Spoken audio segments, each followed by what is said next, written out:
তো এবারে করবে ভাপা পিঠে। তো ভাপা পিঠের জন্য এখানে মোটামুটি চালের গুঁড়ো নিয়ে নিয়েছিল 1 কেজি মতো, আর ওটাকে গরম জল দিয়ে বেশ ভালো করে মেখে নিয়েছে। মেখে নিয়ে এরকম লেচি মতো করে নিয়েছে। এবার এটার মধ্যে পুর ঢোকানোর পালা। তো এটা মা আর মাসিমণি করেছে, এই পিঠেটা আমি করিনি, শুধু আমি ভিডিওগুলোই করেছিলাম। তো এখানে প্রচুর করেছিল, যেহেতু এটাকে 2 ভাগে ভাগ করবে, কিছুটা দুধের জন্য রাখবে আর কিছুটা নর্মাল ভাপা থাকবে। আর এখানে পাটিসাপটাগুলো প্রায় আমি সব কমপ্লিট করে নিয়েছি। এবারে চলো এই পিঠেগুলোকে ভাপানোর পালা, কারণ নারকেলের পুরো এবছর বেশি করেই করা হয়েছিল, যেহেতু 3 রকমের পিঠে হবে। তো এবারে উনানে হাঁড়িটাকে বসিয়ে দিয়েছে। এবারে দেখো, এবার হাঁড়িটার মধ্যে জল গরম হচ্ছে। এটা অনেকটা স্টিমে হয়, কিন্তু এবার এটা ভালো লাগে না এই পিঠেটা খেতে।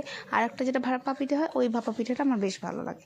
তো এবার এটাকে হচ্ছে মাসিমণি নতুন স্টাইলে বলেছিলাম না, ওই নতুন স্টাইলে করেছে। মা অন্যরকম করে করে, আর মাসিমণি এইরকম গামছাটাকে বেঁধে সুন্দর করে।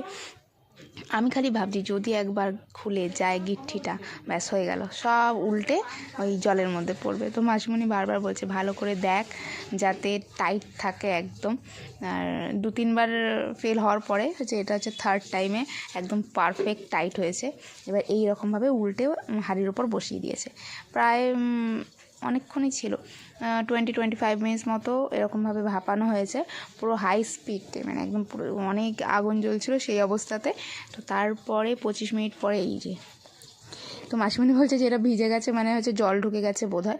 তো আমি বললাম দেখো খুলে কি হয়েছে, কারণ এই রকমভাবে তো আমরা করি না, আমরা যেরকম মা যেটা করে সেটা একটু অন্যরকম করে। তো দেখা যাক। মাসিমণি বলছে জল হলে হয়ে যাবে। এই দেখো খুব সুন্দর হয়েছে, মানে একদম, যেহেতু উনানে আগুনটা অনেকটাই জোরে ছিল, তো ভালো বেশ ভাপে বেশ ভালোই হয়েছে। তো এইবারে দুধে দেওয়ার পালা, কিছুটা শুকনো থাকবে কিছুটা দুধ থাকবে। তো তোমাদের এই পিঠেটা কেমন লাগে জানিও।